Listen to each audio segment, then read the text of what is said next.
আসসালামু আলাইকুম সুপ্রিয় শিক্ষার্থী বন্ধুরা, আজকে আমরা ডেইলি স্টার থেকে চমৎকার সব ইংরেজি বাক্যগুলোকে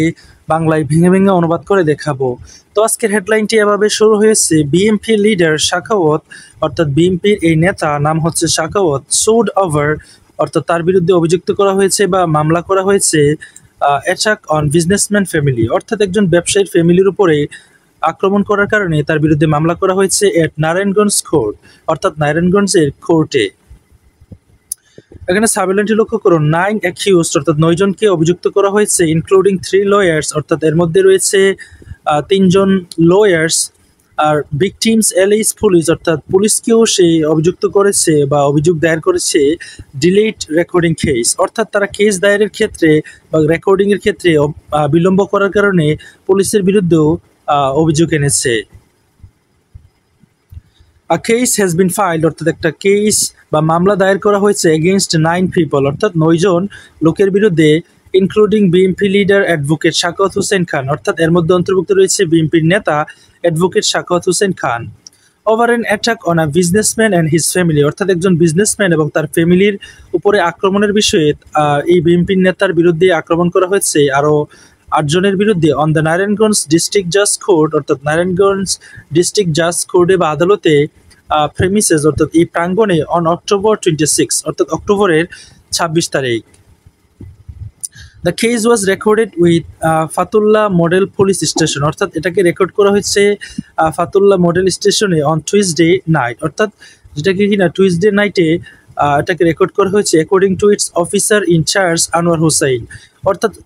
সেখানকার যেই দায়িত্বপ্রাপ্ত কর্মকর্তা বা অফিসার ছিল আনোয়ার হোসেন তার অনুসারে সেটাই বলা হচ্ছে যে টুইসডেতে সেটাকে রেকর্ড করা হয়েছে। Advocate Sakhawat Hossain has been named অর্থাৎ তাকে বলা হয়েছে এজ দ্য প্রাইম অ্যাকিউজ অর্থাৎ তার নামটা দেওয়া হয়েছে প্রধান আসামি হিসেবে প্রধান অভিযুক্ত আসামি হিসেবে ইন দ্য কেস অর্থাৎ এই মামলায়। অ্যাকর্ডিং টু দ্য প্লেইন্টিফ অর্থাৎ বাদীর বক্তব্য অনুসারে রাজিয়া সুলতানা সাখাওয়াত অর্থাৎ রাজিয়া সুলতানি হচ্ছে প্লেইন্টিফ বা বাদী যিনি কিনা মামলা করেছে। সাখাওয়াত হোসেন এলিজিডলি অর্থাৎ তিনি কিনা অভিযোগ অনুসারে ডিরেক্টেড দ্য আদার অ্যাকিউজড অর্থাৎ তিনি অন্য অ্যাকিউজডদেরকে বা অভিযুক্তকারীদেরকে যাদের বিরুদ্ধে অভিযোগ করা হয়েছে তাদেরকে নির্দেশিত করেছে to carry out the attack অর্থাৎ এই অ্যাটাকটাকে বা আক্রমণটাকে সম্পাদন করার জন্য অন হার ফ্যামিলি অর্থাৎ তার ফ্যামিলির উপরে। এবং দ্য অ্যাকিউজড অর্থাৎ অ্যাকিউজদের মধ্যে আর 3 লয়ার্স ক্লোজ টু সাখাওয়াত অর্থাৎ এর মধ্যে 3 জন রয়েছে লয়ার্স যারা কিনা সাখাওয়াতের সাথে খুবই ঘনিষ্ঠভাবে সম্পর্কিত, advocate Khurshid Alam, MD Al Amin and Billal Hossain অর্থাৎ তারা হচ্ছে 3 জন লয়ার্স। হিজ অ্যাসিস্ট্যান্ট মুহুরি, Hiron Badsha and Ismail Shah Alam and Titu and Rashel Bepari অর্থাৎ বাকি এই সকল লোকের বিরুদ্ধে মামলা দায়ের করা হয়েছে। রাজিয়া অলসো এলিজড অর্থাৎ রাজিয়া আরও অভিযোগ করেছে যে 4 to 5 আর unidentified people took part in the attack অর্থাৎ 4 থেকে 5 জন লোক ছিল যারা কিনা আনআইডেন্টিফাইড অর্থাৎ যাদেরকে শনাক্ত করা যায়নি বা চেনা যায়নি তারা টুক পার্ট অংশগ্রহণ করেছিল ইন অ্যাটাক অর্থাৎ তাদের আক্রমণের করার সময়। 4 পিপল ওয়ার ইনজিউর্ড এর মধ্যে 4 জন কি হয়েছিল ইনজিউর্ড বা আহত হয়েছে ইন দ্য ইনসিডেন্ট অর্থাৎ এই ঘটনায় 4 জন ইনজিউর্ড হয়েছে। রাজিয়া সুলতানা 38 তার বয়স হচ্ছে 38 বছর, হার হাজব্যান্ড এমডি ইফরান মিয়া তার বয়স হচ্ছে 42 আর স্যানিটারি গুডস ট্রেডার এবং একজন স্যানিটারি গুডস ট্রেডার ছিল অ্যান্ড দেয়ার 2 সন্স এবং তাদের যে 2 সন্তান মোহাম্মদ জিহাদ 18 অর্থাৎ তার বয়স ছিল 18 এন্ড আবদুল্লাহ 5 অর্থাৎ তার বয়স ছিল 5 বছর। The incident occurred on October 26 afternoon অর্থাৎ এই ঘটনাটি অক্টোবরের 26 তারিখের আফটারনুনে ঘটেছে আউটসাইড দ্য নারায়ণগঞ্জ ডিস্ট্রিক্ট অর্থাৎ নারায়ণগঞ্জ ডিস্ট্রিক্টের বাইরে অ্যান্ড সেশনস জাজ কোর্ট বিল্ডিং অর্থাৎ সেশন জাজ কোর্ট বিল্ডিংয়ে where Ifran Mia and his wife were attack অর্থাৎ যেখানে কিনা ইফরান মিয়া এবং তার ফ্যামিলিকে অ্যাটাক করা হয়েছে বা আক্রমণ করা হয়েছে। Multiple videos of the assault অর্থাৎ এই আক্রমণের বেশ কয়েকটি ভিডিওস বা অনেকগুলো ভিডিওস ওয়েন্ট ভাইরাল যেগুলো কিনা ভাইরাল হয়েছে বা ইন্টারনেটে ছড়িয়ে পড়েছে অন সোশ্যাল মিডিয়া অর্থাৎ সোশ্যাল মিডিয়াতে।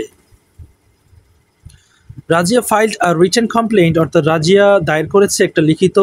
অভিযোগ অ্যাট ফাতুল্লাহ মডেল পুলিশ স্টেশন অর্থাৎ এই স্টেশনে over the incident that afternoon অর্থাৎ এই আফটারনুনে ঘটা এই ইনসিডেন্ট বা ঘটনার বিষয়ে পুলিশ স্টেশনে তিনি লিখিত কমপ্লেন করেছে। সে অভিযোগ করেছে যে পুলিশ ইনিশিয়ালি ডিলেড, অর্থাৎ পুলিশ প্রাথমিকভাবে সেটা বিলম্ব করেছে রেকর্ডিং দ্য কেস, অর্থাৎ এই কেসটাকে রেকর্ড করতে, as it involve Sakhawat Hossain Khan, অর্থাৎ যেহেতু এটার সাথে সম্পর্কিত রয়েছে সাখাওয়াত হোসেন খান অর্থাৎ বিএনপির এই নেতা। রাজিয়াস এল্ডেস্ট সন, আ প্রফেশনাল বক্সার, অর্থাৎ তিনি হচ্ছে একজন professional boxer, MD Jizan claim that, অর্থাৎ তিনি ক্লেম করেছে সাখাওয়াত অ্যাসোসিয়েট প্রেশার্স দ্যাম, অর্থাৎ তাদেরকে প্রেশার করেছে বা চাপ প্রয়োগ করেছে not to file the case, অর্থাৎ এই মামলাটা দায়ের না করার জন্য তারা প্রেশার করেছে। আফটার কন্টিনিউ ডিলে, অর্থাৎ এই ডিলেটাকে কন্টিনিউ করার পর বা বিলম্ব করার পর, Raji and her children stage a sit in, অর্থাৎ তারা আয়োজন করেছে বা তারা বসেছে আ সিট ইন, অর্থাৎ একটা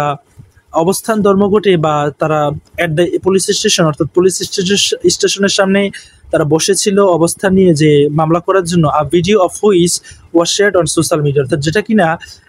বা তাদের বসে থাকার যে ভিডিওটা কিনা সোশ্যাল মিডিয়াতে শেয়ার করা হয়েছে। The case was finally filed, অর্থাৎ ফাইনালি বা চূড়ান্ত পর্যায়ে সেটাকে দায়ের করা হয়েছে আফটার প্রিলিমিনারি ইনভেস্টিগেশন, অর্থাৎ প্রাথমিক অভিযোগের পর বা তদন্তের পর, অ্যান্ড ভিডিও ভেরিফিকেশন, এবং ভিডিও ভেরিফিকেশন করার পর, according to Narayanganj additional SP, অর্থাৎ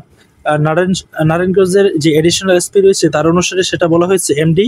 হাসিনুজ্জামান, অর্থাৎ হাসিনুজ্জামান সেটা বলেছে যে ভেরিফিকেশনের পর বা ইনভেস্টিগেশনের পর মামলাটা ফাইনালি ফাইল করা হয়েছে। So guys, that's all for today. Thank you so much for watching my video till the very end. And if you guys are new over here on my YouTube channel, don't forget to subscribe to my channel.